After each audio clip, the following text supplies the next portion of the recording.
오늘 읽은 이 사도행전 말씀, 특별히 사도행전 26장은 로마로 가서 예수 그리스도를 전하기 위해서 스스로 자원하여 죄인이 된, 묶임받은 이 바울이 아그리빠 왕과 베스도 총독 앞에서, 그리고 많은 고관들이 주위에 있는데 그곳에서 자신을 변호하는 내용이 26장에 이렇게 나와 있습니다. 자기가 어떻게 이 인생의 길을 이렇게 걸어왔는지, 사실은 자기 인생을 인도하신 하나님 예수 그리스도에 대한, 자기가 부활하신 예수 그리스도를 만난 것에 대한 간증입니다. 삶을 어떻게 인도했는지 그것에 대한 고백이기도 합니다. 사실은 이 아그리빠 왕과 베스도 이 총독 앞에서 바울은 변호하기 위해서 쓴 그런 자리입니다. 그래서 변호하는 내용이 자기가 어떻게 옛날 율법주의자였던 그 길을 버리고 예수 그리스도를 믿는, 그리고 이렇게 묶임받아서 로마로 가기 원하는지, 인생의 주인 자기가 무엇을 위해 자기 인생을 바치고 있는지를 분명하게 이야기하는 그 내용이 기록되어 있습니다. 여러분 혹시 재판정에 가보신 적 있으신가요? 저는 어떻게 보면 간접적이지만 그래도 또 관계 있는 그런 재판을 참여할 기회가 있어서 아주 조바심 나는 그런 심정으로 재판정에 가서 재판의 모든 것들을 한번 이렇게 경험한 적이 있습니다. 여러분, 재판정에 가서 재판을 할 때 죄인, 피고인이라고 그러죠. 피고인에게는 그 변론, 최후 변론의 기회가 주어집니다. 우리나라는 보니까 변호사들이 대부분 다 그렇게 이야기하고, 그 다음에 이제 재판장이 물으면 한마디씩 대답하는 그 정도인 것 같습니다. 그런데 여러분, 최후 변론의 기회가 주어지면 이 피고인, 죄수는 대부분 가벼운 처벌을 받기 위해서 자기 자신을 적극적으로 변호합니다. 그게 상식이죠. 그런데 자신이 피고인이 될 수밖에 없었던 이유, 자기가 왜 이렇게 죄를 지을 수밖에 없었던 그 상황을 아주 감동적으로 설명하고, 또 재판정 옆 주위에 있는 사람들을 설득하기 위해서 애를 쓰고, 그리고 선처를 구하죠. 그리고 공통적으로 다시는 죄를 짓지 않겠으니 용서해달라고 그렇게 호소하는 것이 일반적인 피고인 아닌가, 보통 그렇게 하는 것이 상식입니다. 그런데 오늘 26장에 나와 있는 이 바울은, 이 사도 바울은 최후 변론의 기회가 주어졌는데 자신을 변호하는 데 그 시간을 사용하지 않습니다. 좀 전에 제가 말씀드린 대로 율법주의자였던, 정말 유대인으로서 율법에 대해서 최고 교육을 받은 그 율법에 열심을 다했던 그가 왜 율법을 포기하게 됐는지, 그전에는 예수를 믿는 사람, 그리스도인을 다 땅끝까지 쫓아가서 다 발본색원해서 처벌하는 일에 앞장섰던 그가 왜 십자가에 죽은 예수 그리스도의 부활을 전하는 자가 되었는지를 이야기하고 있습니다. 사실 오늘 읽은 본문 앞부분을 보면 그 이야기를 다 했습니다. 다메섹 도상에서 그가 부활하신 주님을 어떻게 만났는지, 그 후에 자기 인생이 어떻게 바뀌었는지를 다 이야기해주고 있습니다. 그 이야기를 들은 베스도 총독의 반응이 무엇입니까? 24절 말씀 우리 같이 한 번 더 한 목소리로 읽겠습니다. 시작. 바울이 이같이 말하자 베스도가 바울의 변호를 가로막으며 소리쳤습니다. 바울아, 네가 미쳤구나. 베스도는 바울의 변명을 듣기에 자기의 이성이 허락지 않은 것입니다. 자기의 이성으로는 바울의 말을 들을 수가 없었던 것이죠. 다 허황된 소리, 그리고 미친 사람의 소리로 들렸습니다. 아마 베스도는 이미 바울에 대해서 많은 이야기를 들었을 것입니다.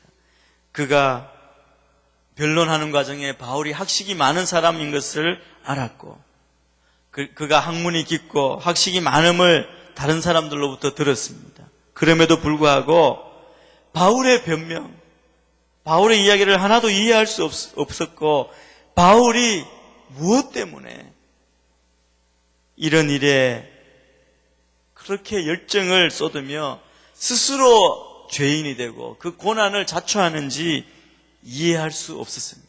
이해할 수 없는 단계를 넘어서서 바울이 지금 하고 있는 이 일은, 또 하는 이야기는 그냥 미친 짓이다. 쉽게 말하면 그렇게 여겼습니다.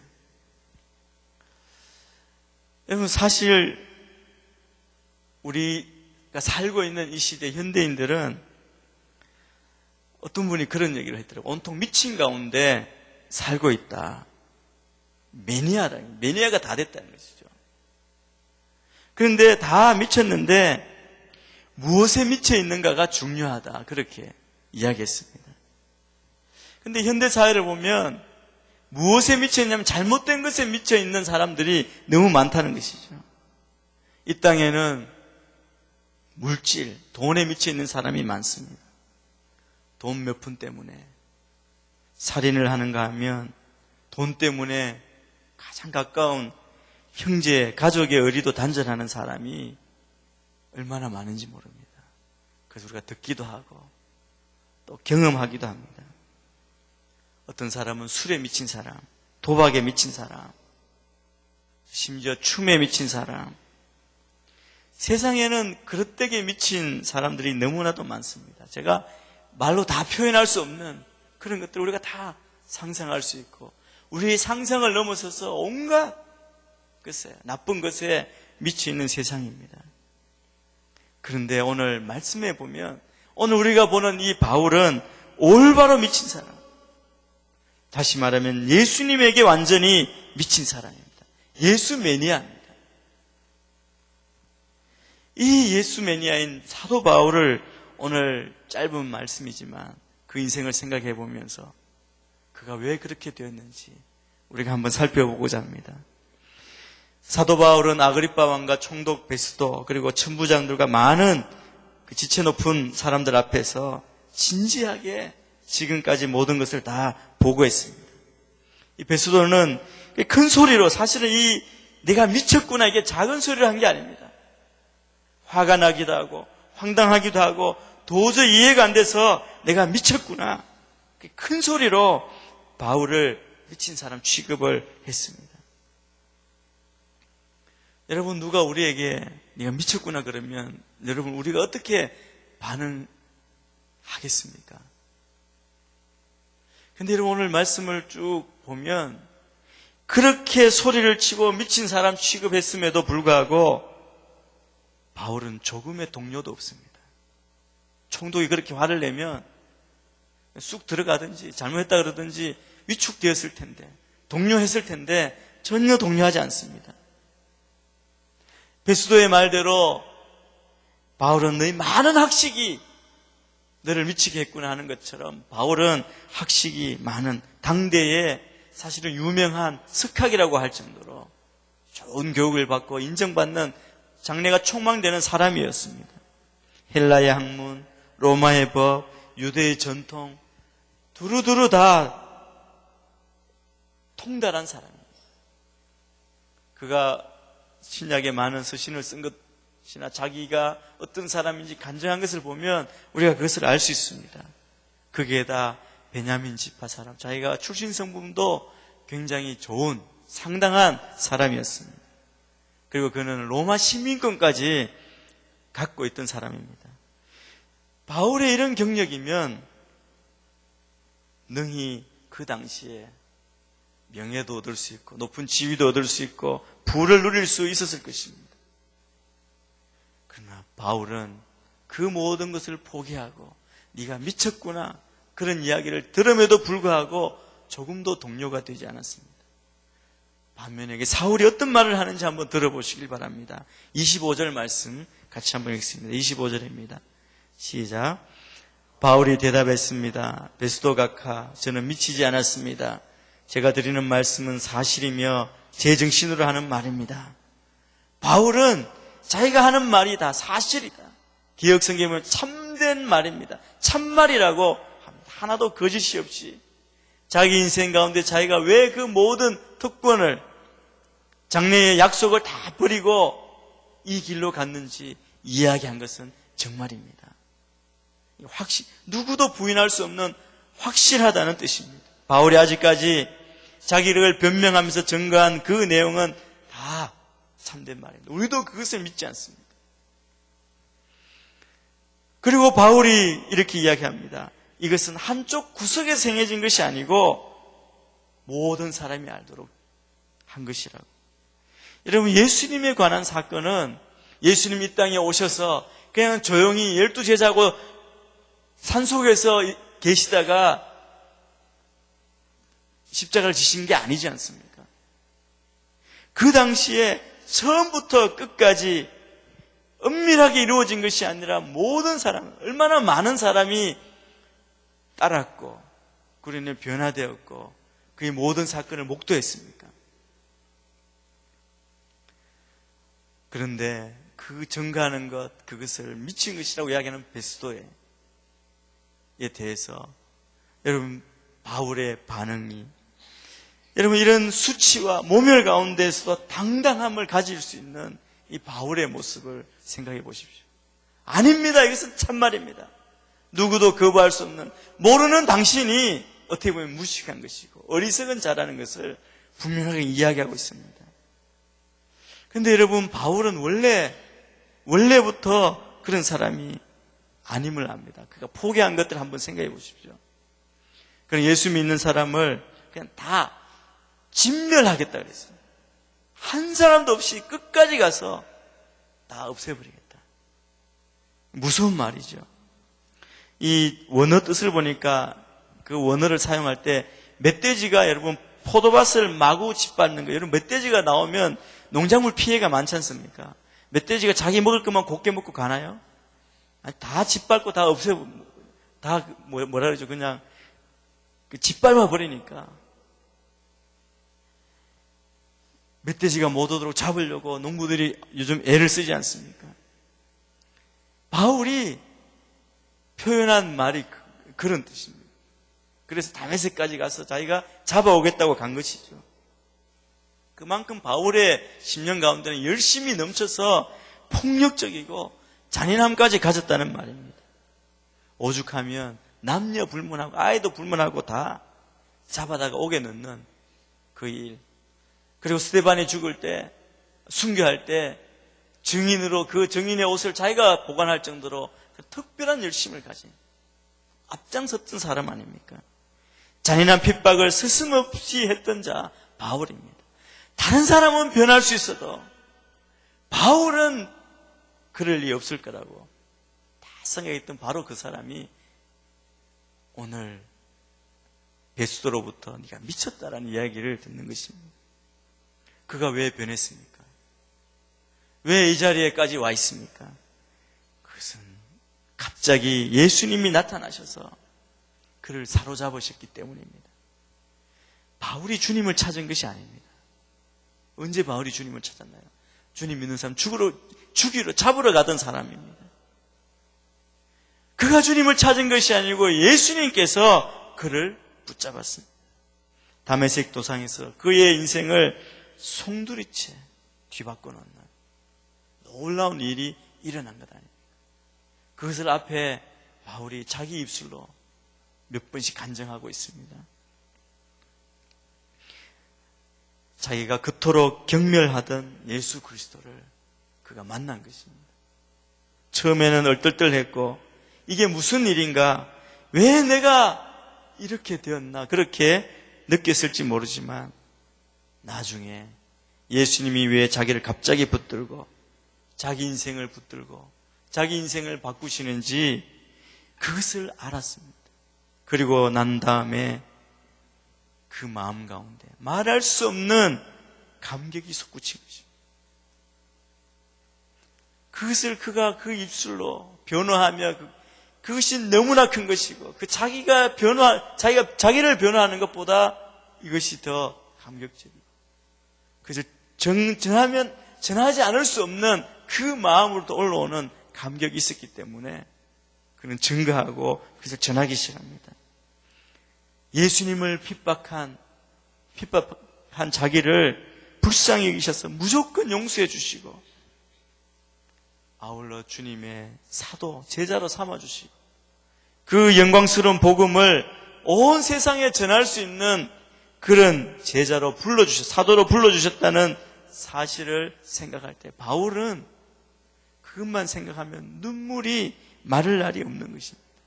이게 26장 앞부분에 나와 있는 바울의 간증입니다. 여러분, 오늘 제목이 순종과 헌신입니다. 여러분, 순종이 무엇입니까? 우리 믿는 분, 우리가 신뢰하는 분의 말씀을 우리가 그대로 따르는 것, 지키는 것이 순종이라고 할 수 있습니다. 여러분, 순종의 이유가 무엇입니까? 나를 구해주시고 생명 주신 그 주님, 나의 주인의 말씀에 순종하는 것. 바울의 삶처럼 그전에는 율법을 따라 자기 의로 살았다면 이제 그 악한 핍박한 자기를 부르시고 불쌍히 여기시고 용서해 주시고 새 생명을 주시고 영원한 천국 영광스러운 복음을 전하는 사도로 불러주신 그 은혜 감사함으로 주님의 뜻대로 행하는 것, 부르심에 합당한 대로 하는 것, 그것이 바로 순종이 아닙니까? 여러분 생각해 보십시오. 바울이 무슨 염치로 복음을 전할 자격이 있습니까? 그런데 사람들은 아니라고 할지라도 하나님은 자격이 있다고 그렇게 말씀하시는 것이죠. 그뿐 아니라 감히 사도라고 불릴 자격이 없다고 생각하는데 하나님은 그렇지 않다. 나는 죄가 많아서 안 된다고 그러는데 하나님은 그것을 문제 삼지 않으시고 그를 사도로 세우신 것입니다.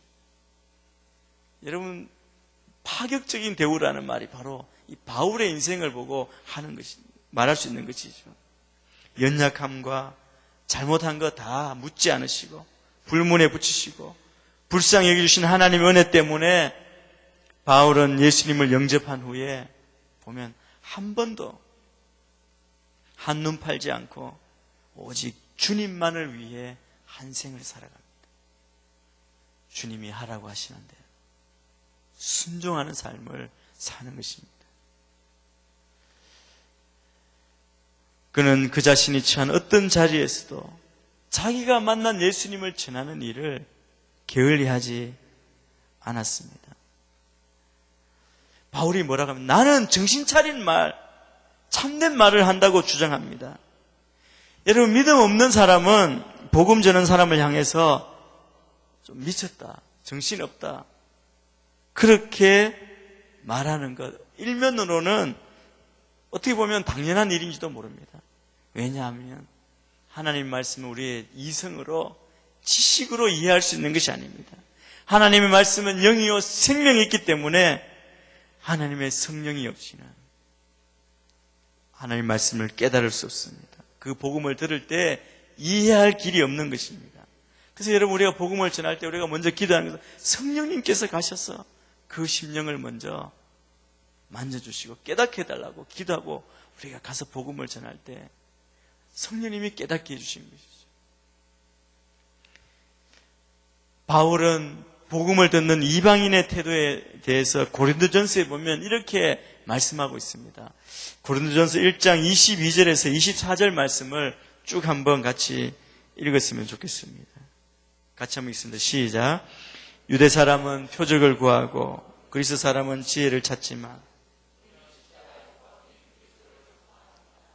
이것이 유대 사람에게는 마음에 걸리는 일이며 이방 사람에게는 어리석은 것이지만 부르심을 받은 사람들에게는 유대 사람이든 그리스 사람이든 그리스도는 하나님의 능력이며 하나님의 지혜입니다. 여러분, 유대인들, 율법을 믿는 사람은 표적을 구하고 그리스 사람은 지혜를 찾지만 우리는 그리스도를 찾고 어리석어 보이는 것이고 그래서 미련한 것으로 보이지만 그것이 하나님의 능력이며 지혜임을 고백하지 않습니까? 부르심을 입지 못한 이방인 베스도는 바울의 이 이야기, 간증, 이 변명이 마치 정신 나간 사람이 넋두리 하는 것처럼 보였을지 아니면 상상 속에서 이야기하는 것처럼 보였을지 모릅니다.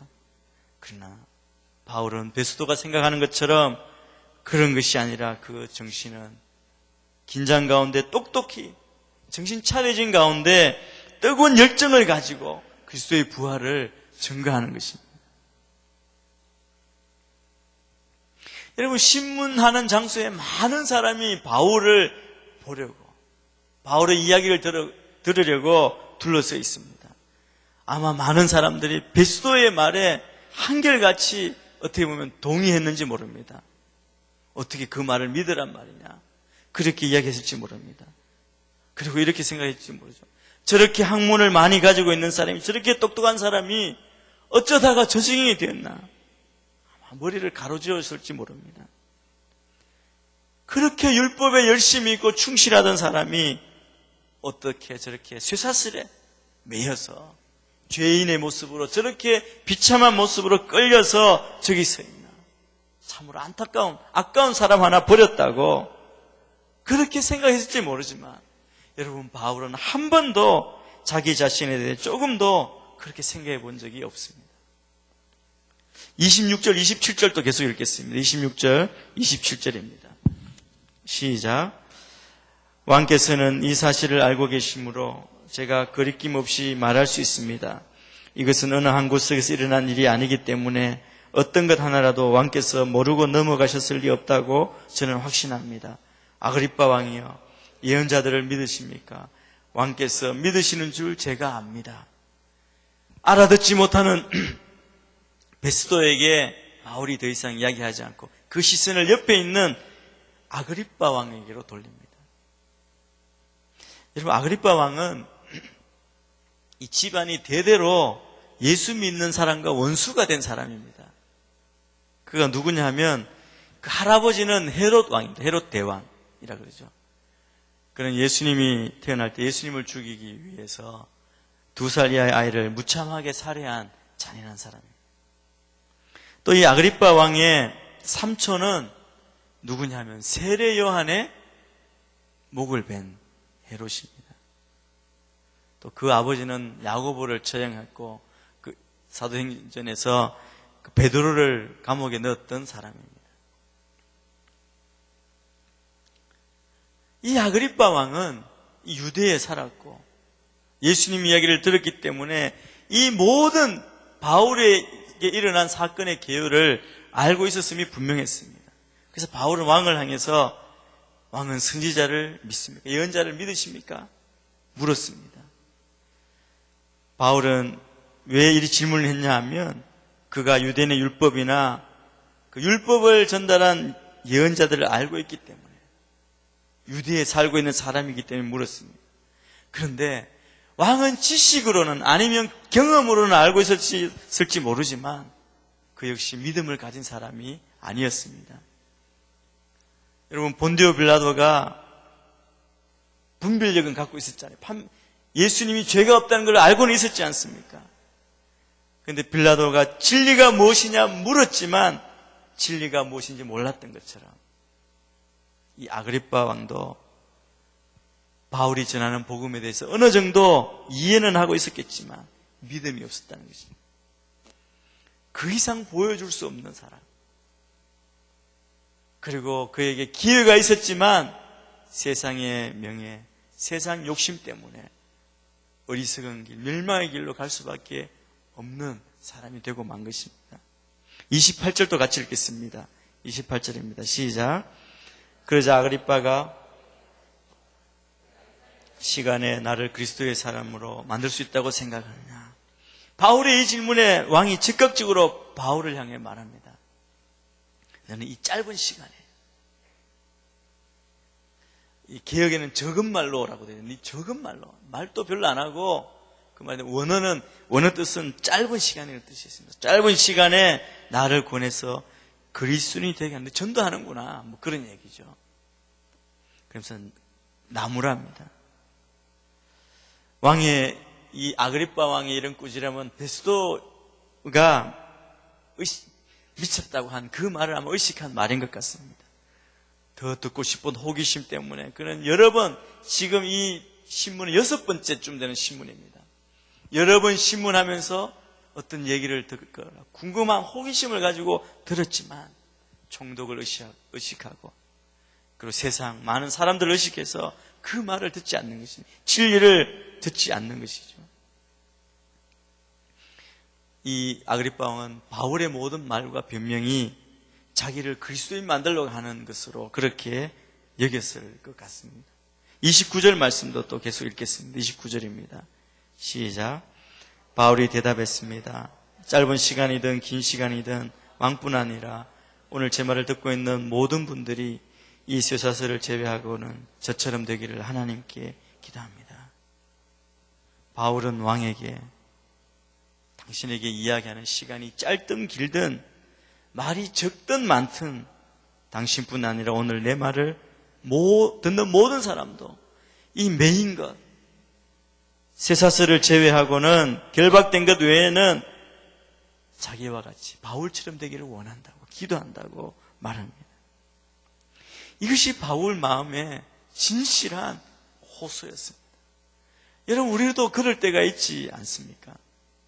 너무 안타까운 사람들, 혹시 가족 가운데, 가까운 사람 가운데 복음을 듣지 못하고 이해하지 못하고, 그리고 완악한 심령을 볼 때 우리 마음도 바울이 지금 말하는 그 심령과 같은 마음을 가질 때가 얼마나 많습니까? 바울은 자신을 핍박하고 정죄하려는 이 무리들의 영혼을 위해서 마음속으로 기도하고 있었을 것입니다. 그 전에 예수를 만나기 전에 바울도 그 앞에 있는 사람들과 똑같이 그런 생각을 하며 살았었습니다. 바울은 그렇게 살았죠. 세상은 그저 많이 배우고 똑똑해지고 높은 자리에 오르고 돈을 많이 벌고 한 자리 할 때 그때 또 인생에 많은 경험을 쌓고 사람에게 큰 소리 칠 수 있으면 그게 인생을 잘 사는 것이라고 그렇게 알았습니다. 그래서 열심히 그것을 얻으려고 노력하고 남들보다 앞서서 뛰었던 사람이 바로 바울 아닙니까? 그런데 아무리 뛰어도 또 뛰어도 여러분 거기에는 만족이 없습니다. 끝도 없습니다. 뭔가 이룬 것 같은데 성취한 것 같은데 마음 한구석은 뭔가 탁 비어있는 그것을 느끼며 살아온 것이죠. 마치 깜깜한 터널을 지나가는 것 같은 그런 삶을 사는 것이죠. 마치 우리와 같은 그런 삶을 살았던 바울입니다. 근데 바울이 어느 날 다메섹으로 가던 중에 부활의 주님을 만난 사건, 하늘의 음성을 듣는 그날 그 비어있던 마음에 뭔가 채워졌습니다. 바울이 찾던, 바울이 필요로 했던 것, 그 인생 가운데 가장 필요로 했던 것이 바로 그것입니다. 인류의 소망이요, 메시아요, 구세주이신 주님을 만난 것이죠. 주님의 손길을 경험한 것이죠. 이게 바로 생명의 빛입니다. 주님을 만난 순간 눈이 멀을 정도로 그 광채 가운데 휩싸인 그 바울입니다. 돈으로도 할 수 없고 학문으로도 할 수 없고 전문 직업의 일의 경험으로도 할 수 없는, 세상이 할 수 없는 일입니다. 그것을 바울은 얻게 된 것이죠. 여러분, 바울이 그때 미쳤다는 말 아마 한 베스도에게만 들었겠습니까? 바울을 알고 있던 모든 사람들이 다 바울에게 미쳤다고 그러지 않았겠습니까? 그런데 바울이 그 이야기를 들었을 때 바울은 말할 수 없이 행복했을 것입니다. 기쁘고 기뻤을 것입니다. 그래서 바울이 자기를 모욕하고 조롱하는 무리를 향해서 짧은 시간이든 긴 시간이든 왕뿐 아니라 오늘 제 말을 듣는 모든 사람이 이 쇠사슬을 제외하고는 저처럼 되기를 기도합니다라고 합니다. 예수님께 바울은 완전히 미친 것이죠. 그 책 제목 가운데 미쳐야 미친다라는 얘기 있습니다. 완전히 빠져야, 미치듯이 빠져야 미친다, 그 뒤에 미친다, 다 다른다는, 이룰 수 있다는 거죠. 어디에 미쳤다 그러잖아요. 미쳐야, 책 제목이 그렇더라고요. 그것처럼 여러분, 바울은 예수님으로만 예수님께만 온 인생의 모든 초점을, 자기 삶의 모든 것을 집중했습니다. 쇠사슬에 묶여서, 여러분, 그 쇠사슬에 묶인 사람의 모습이라고, 몰골이 어떠했겠습니까? 그런 사람이, 모든 사람이 저처럼 되기를 원합니다. 여러분, 상식적으로. 이 모든 비밀을 알지 못하는 사람이 그것을 들었을 때 어떤 생각이 들었겠습니까? 누가 그 말을 듣고 진지하게 생각했겠습니까? 그러나 말하는 사도 바울은 진심으로 진지하게 이야기했습니다. 사도 바울의 말에 누군가는 분명히 그 마음에 찔림이 있었다고 저는 믿습니다. 예수 그리스도의 고난과 십자가의 죽으심과 그리고 그의 부활의 메시지, 이 메시지, 예수님에 대한 증거했던 이 증거의 말을 아그리빠 왕이 들었을 때 그 마음이 찔리지 않았겠습니까? 여러분, 어떤 것에 미친 사람에게 나타나는 공통점이 있습니다. 그 다 행복하다는 것이죠. 뭔가에 미친 사람은 다 행복합니다. 일에 미친 사람은 일하는 시간이 가장 행복합니다. 공부에 미친 사람은 공부하는 게 가장 즐겁겠죠. 그러나 여러분, 예수에 미친 사람은 예수 믿는 것이 행복하고, 예수님과 함께하는 것이 행복하고, 예수님을 전하는 그것이 행복입니다. 사람들에게 나처럼 되기를 원한다고 선언할 수 있다면 이 사람은 분명히 행복한 사람이 분명합니다. 바울은 고린도전서 또 빌립보서 이런 데서 분명하게 사람들에게 말합니다. 나를 본받으라. 나와 같이 되기를 원한다고 담대하게 이야기하고 있습니다. 사랑하는 여러분, 오늘 우리는 어떻습니까? 우리의 모습을 생각해 보십시오. 혹시 우리 안에 바울처럼 복음에 대한, 예수님에 대한 열정이 있습니까? 사실 우리가 전에는 혹시 그런 사람, 바울처럼 그렇게 뜨거운 열정을 가진 적이 있지 않습니까? 누구보다 희생의 자리에 섰고 누구보다 헌신하기를 원했던 사람들이 아닙니까? 여러분, 우리가 정말 주님의 말씀에 온전한 순종과 헌신으로 나아가기 위해서는 이제 그 감격, 그 은혜가 다시 회복되어야 합니다. 많은 사람들이 우리 오늘날 믿는 자들, 또 한국교회, 한국이 위기에 있다고 이야기합니다. 저는 그 위기 중에 가장 큰 문제가 바로 우리가 얻은 구원의 감격, 복음에 대한 열망이 사라졌다는 것이라고 생각합니다. 주님을 만난 첫사랑을 잃어버린 것입니다. 첫사랑의 감격. 여러분, 저는 이것이 심각하다고 생각합니다. 첫사랑은 무엇보다 주님을 만난 감격이죠. 그 감격이 상실되면 영혼도 죽습니다. 삶도 일그러집니다. 저는 여러분 안에 주님을 처음 만났을 때, 예수를 처음 믿었을 때 가졌던 그 뜨거운 열정, 그 감격이 다시 살아나게 되기를 축복합니다. 세상 사람들은 우리 미쳤다 그러고 욕할지라도 여러분, 저처럼 되기를 원합니다. 그럼 담대한, 그렇게 열심히 복음 전하고 누가 뭐라고 하고 핍박해도, 어리석다 해도, 친구 관계가 끊어져도, 욕해도 예수님만이 나의 소망임을 믿고 고백했던 그때로 돌아가게 되기를 축복합니다. 저는 최근에 정말 오랜만에 20년이 지났습니다. 20년 이상 제가 처음 직장 생활할 때 같이 이제 자취도 하고 했던 제 후배인데 전화가 왔더라고요. 어떻게 전화를 알고. 전화가 와서 형님 그러면서 어디 가입하라고 그러더라고요. 그래서 뭐냐 그랬더니 밴드 가입하라고 하더라고요. 그래서 그게 뭔데 그랬더니 이때 하여튼 자기가 보내줄 테니까 그냥 가입하면 된다고.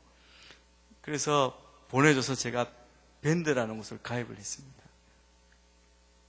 가입을 했지만 제가 너무 귀찮게 해가지고 지금은 그냥 끊었습니다. 며칠 하다가 끊었는데 밴드에 가입하래요. 봤더니 제가 그러니까 30년 전 대학 때 제 선교단체에서 같이 복음 전했던 선배, 후배 이렇게 해서 거의 한 10년 되는 10년 터울의 그 모든 선후배가 다 와서 동력자 해가지고 이렇게 왔더라고요. 와가지고 거기서 이제 자기 이야기를 하는 거예요. 저는 보니까 들어갔는데 인원이 90몇 명의 회원이 가입되어 있더라고요. 뭐 얼마나 바쁘게 계속 쉼 없이 딩동딩동 하는지 그래서 껐는데요. 그래서 한번 처음에는 너무 궁금했어요. 너무 반갑잖아요. 여러분 20대에 만났는데 50대부터 40대, 50대, 40대 다 된 선배 후배, 모르는 후배도 많고요. 제 또래에 있었던 사람들을 쭉 보면서 그때 열심히 복음 들고 그리스도의 계절에 오게 하자고 정말 열심히 살았었는데 궁금한 거예요. 어떻게 사는지. 그래서 쭉 보면서 제가 사실 많은 은혜를 받았습니다. 아, 그래도 살아있는 사람들이 있구나. 여러분 그렇게 하니까 잊어버리고 살던 사람이 다시 옛날 그걸로 돌아와서 그때의 감격을 다시 되새기는 거예요. 개별적으로 문자도 보내고 가장 저에게 궁금해하는 것이 어떻게 목사가 됐냐고 그렇게 묻는 사람이 많아요. 참 부끄러운 이야기인데 어쨌든 여러분 그게 저희 가슴을 옛날 그 시절을 생각하면서 다시 뜨겁게 하는 걸 제가 느꼈습니다. 저는 여러분이 예수님을 처음 만났을 때 그 감격을 다시 한번 되새기고 그 구원의 감격이 여러분 이 시간에 새롭게 되기를 축복합니다. 다윗을 한번 생각해 보십시오. 다윗이 목동에서 사울에게 쫓겨다닐 때 얼마나 순수한 마음으로 주님 사랑했습니까? 왕이 되고 부유해졌을 때 오히려 잘 되니까 실수하지 않았습니까? 사무엘하 11장에 우리가 잘 아는 대로 부하들은 전쟁터에서 피를 흘리고 있는데 왕궁에서 낮잠 자다가 부하의 아내를 범하고 그것도 부족해서 죄를 은폐하고자 그 부하를 살해하죠. 다행히 다윗이 나단 선지자의 책망을 듣고 회개합니다. 그가 눈물로 참회하면서 쓴 시가 시편 51편입니다. 그게 보면 다윗이 뭐라고 간구하는지 나와 있는데 이 말씀을 한번 같이 읽었으면 좋겠는데요. 시편 51편 11절 12절 말씀입니다. 예, 같이 읽습니다. 시작.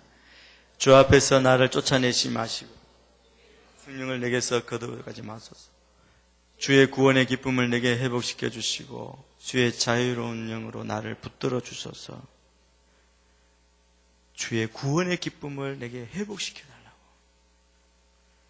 여러분 우리는 날마다 주님 앞에 주님 만난 그 첫사랑의 감격을 구원의 감격을 회복시켜 달라고 기도하고 그 감격 안에 살아가는 여러분이 되기를 축복합니다.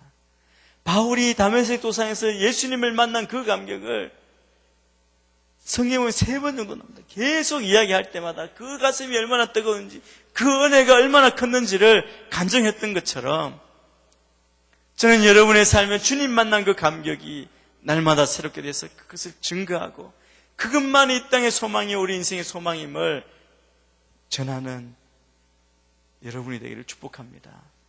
그 일에 헌신해야 합니다. 주님은 그것을 기뻐하시고 그 일을 위해 부르셨습니다. 그렇게 사는 것, 그것을 깨닫는 것이 우리의 순종인 줄 믿습니다. 성령 충만과 구원의 감격을 회복시켜 주시옵소서. 이것이 다윗의 기도입니다. 여러분 생각해보면 우리를 구원해 주신 주님의 은혜가 얼마나 크고 놀라운 것입니까? 뭐가 잘나서 아니면 잘 준비되었기 때문이 아니지 않습니까? 죄로 죽을 인생, 지옥 갈 인생, 세상의 풍파 가운데 망할 수밖에 없었던 인생을 위해서 십자가에서 죽으시고 우리를 구원해 주신 그 사랑을 잊어서는 안 됩니다. 이 구원의 감격, 첫사랑의 회복은 우리의 삶을 완전히 바꾸어 놓을 줄 믿습니다. 저는 우리 교회가, 여러분 각자가, 여러분의 가정이, 우리 한국 교회가 다시 새롭게 뜨거워지게 되기를 바랍니다.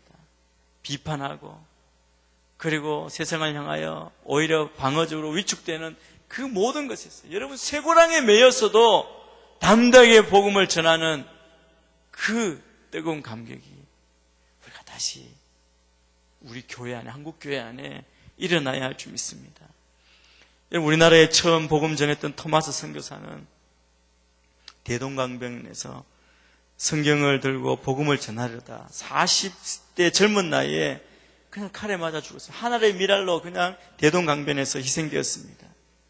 여러분, 그렇게 죽은 그 토마스 선교사의 시신이 제대로, 장례나 제대로 치러졌겠습니까? 시체가 어디로 간지 우리가 어떻게 알 수 있습니까?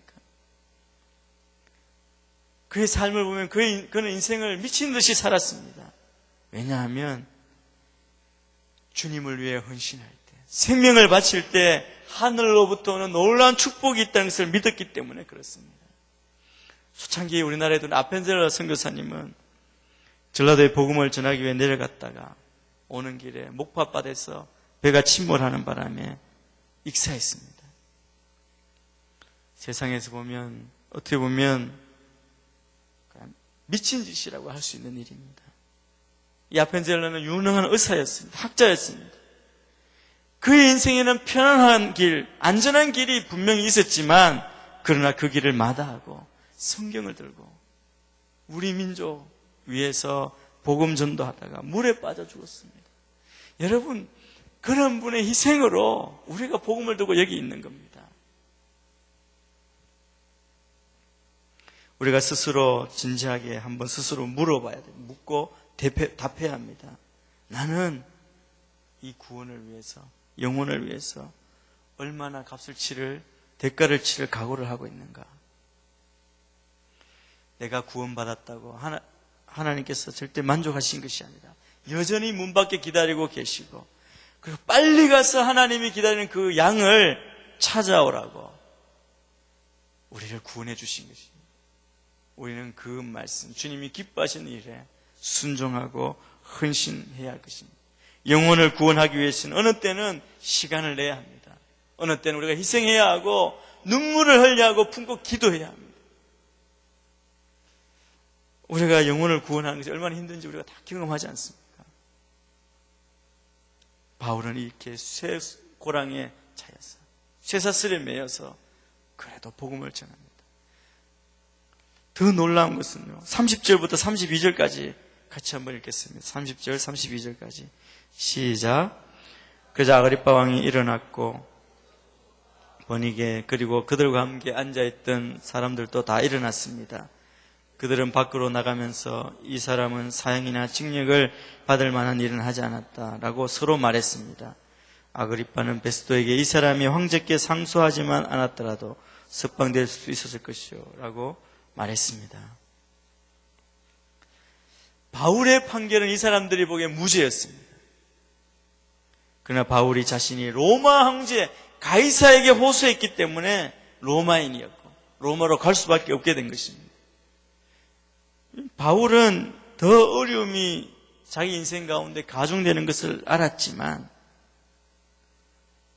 그러나 하나님의 뜻에 순종해서 이토록 로마로까지 가도록 하시는 하나님이신 것을 알았기 때문에 그 길, 더 어려운 길, 생명을 거는 그 길을 가기로 결단하고 상수한 것입니다. 아그리빠가 그렇게 말하지 않습니까? 상수하지만 않았더라도 석방될 수 있었을 것이라고.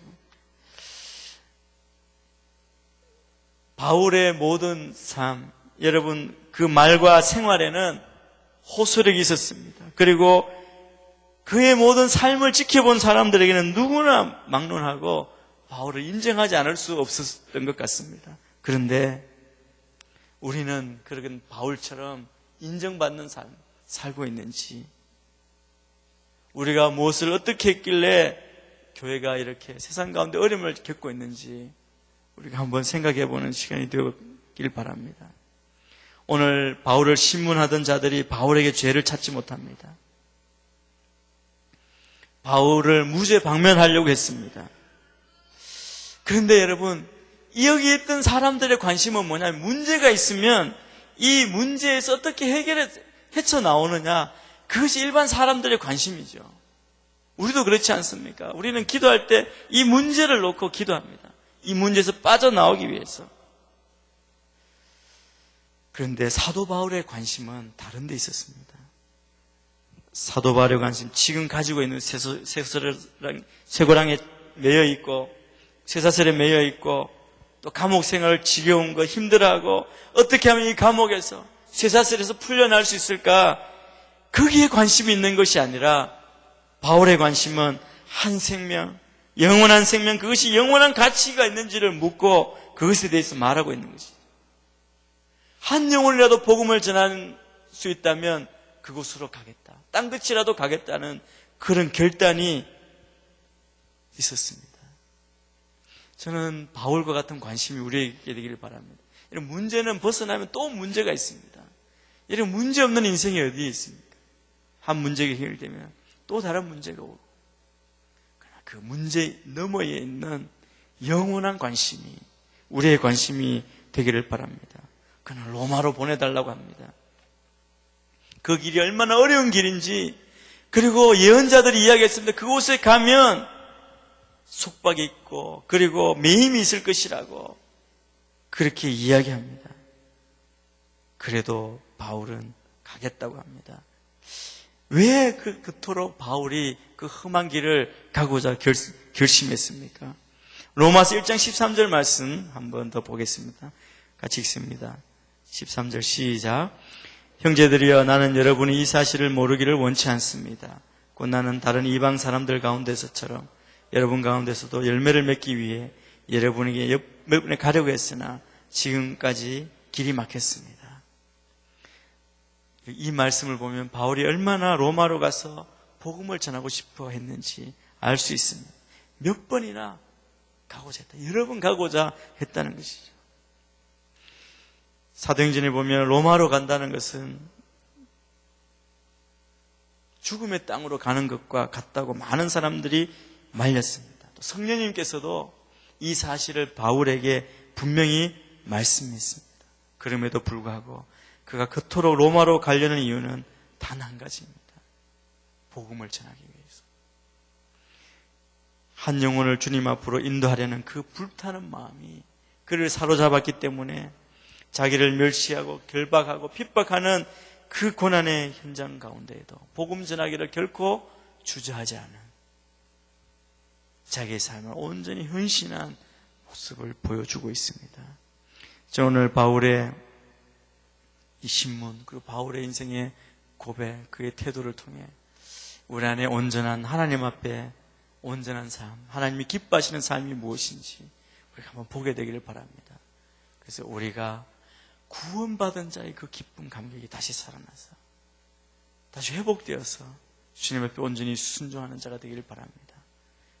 그리고 하나님 앞에 순종하는 자는 한 영혼의 귀양, 우리의 관심이 어디에 있어야 되는지 알고 우리의 삶을 드리는 자입니다. 그 길로 우리가 나아가서 우리 교회, 우리 심령 안에 새로운 열정과 뜨거움이, 성령 충만함이, 구원의 기쁨의 회복이 우리 공동체 안에 온전히 회복되기를 주의 이름으로 축복합니다. 이 시간 같이 한번 기도하겠습니다. 오늘 말씀, 특별히 바울의 인생을 통해 역사하신 하나님의 놀라운 구원의 은혜를 기억하시면서 이 시간 한번 기도하기를 원합니다. 이 시간 우리의 관심이 어디에 있습니까? 우리의 관심이 어디에 있는지, 세상은 것에 관심이 있어서 그것을 얻으려고 더 빨리 더 열심으로 살아가는 데만 머무르고 있지 않습니까? 하나님은 우리의 관심이 어디에 있기를 원하십니까? 저는 우리가 주님의 마음을 알고 주님을 기쁘시게, 주님의 마음을 시원케 하는 자로 서게 되기를 원합니다. 주의 마음이 있는 곳에 우리의 관심이 있게 하여 주옵소서. 주의 마음이 있는 곳에 우리의 마음이 있게 해주시고, 하나님, 우리가 영원한 생명, 영원한 구원의 기쁨 회복됨으로 주님 이 땅 가운데 영원한 것에 우리의 인생을 걸고 영원한 기쁨, 누구도 빼앗을 수 없는 그런 놀라운 구원의 확신 가운데 우리가 서며 나아가는 우리의 그런 그림이 되게 하여 주옵소서. 이 땅에 아둥바둥하는 인생이 아니라 영원한 것에 차원에 다른 그 구원의 기쁨, 주님께서 주님을 만난 그 기쁨, 주님에 대한 관심, 주님에 대한 우리가 열정으로 살게 하여 주옵소서. 그 믿음, 그 열정을 주님 회복시켜 주시옵소서. 이 시간 주여 한번 외치고 같이 한번 기도하겠습니다. 주여!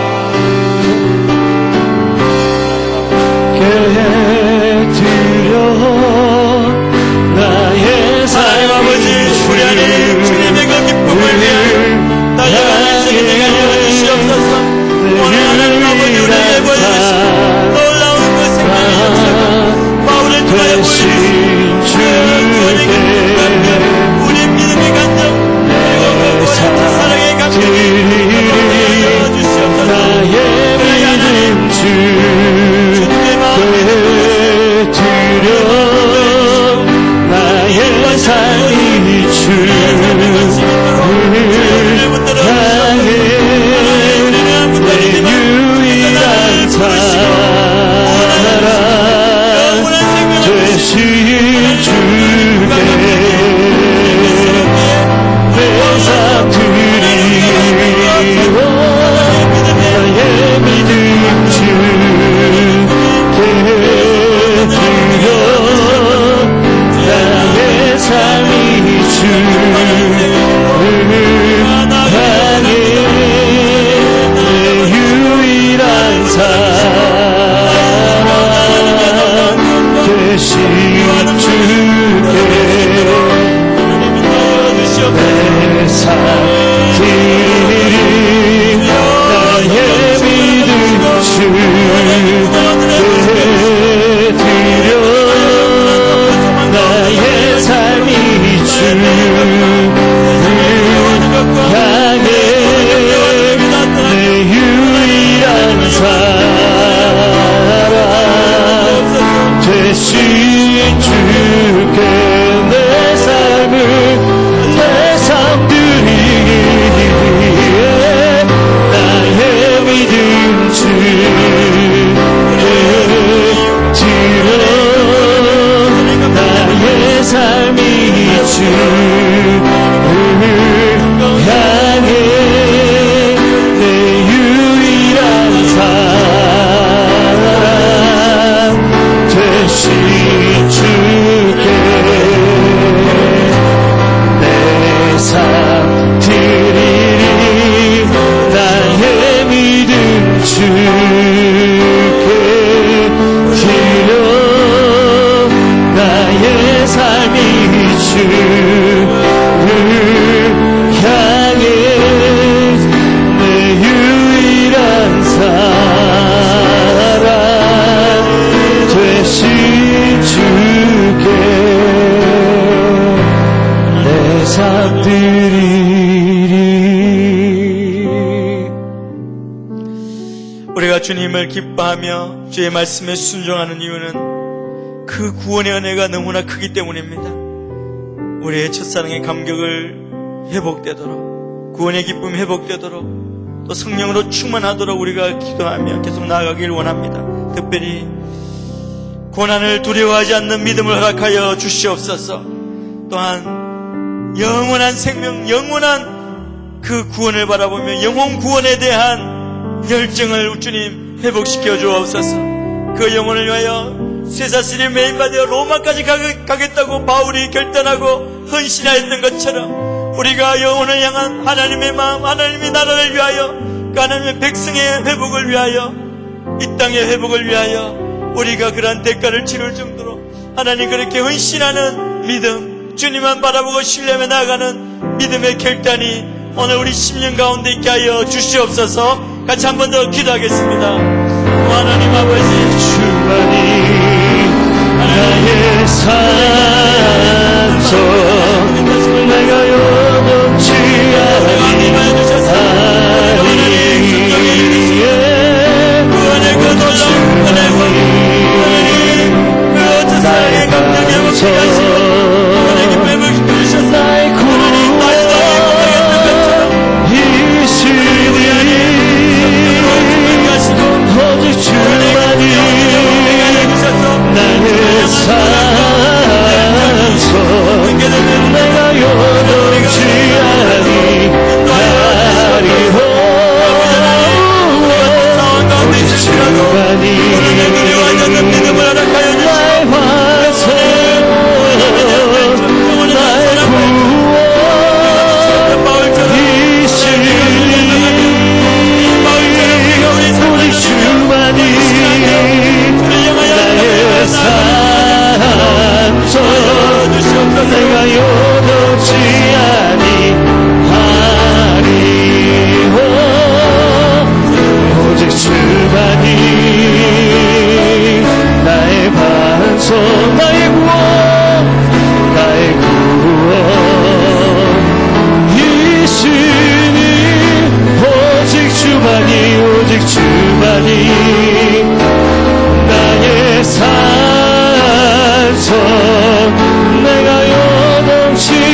하나님 아버지,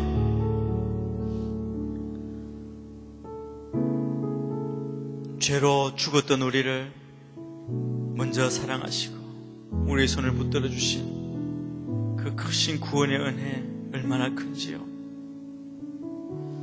주를 만난 그 첫사랑의 그 구원의 기쁨, 그 감격이 우리의 심령 안에 새롭게 회복되게 하여 주옵소서. 성령으로 충만케 하여 주셔서 우리를 구원하신 주님을 신뢰하고 믿음으로 순종해 놀라운 삶을 드리는 저희 모두가 되게 인도하여 주옵소서.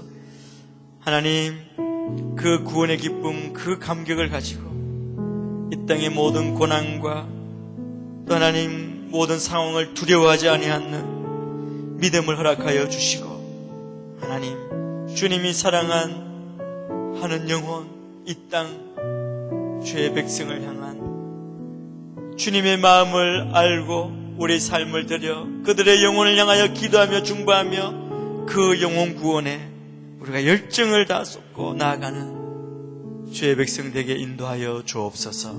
그래 하나님, 우리의 삶이 온전히 주님의 기쁨이 되게 하시고 바울이 나를 본받으라고 그렇게 담대하게 선언했던 것처럼 우리도 바울을 본받고 또 우리의 삶을 본받는 자들이 나올 수 있도록 우리의 삶을 그렇게 세우시고 인도하여 주옵소서. 우리의 걸음걸음마다 동행하시는 주님, 우리가 그 기쁨,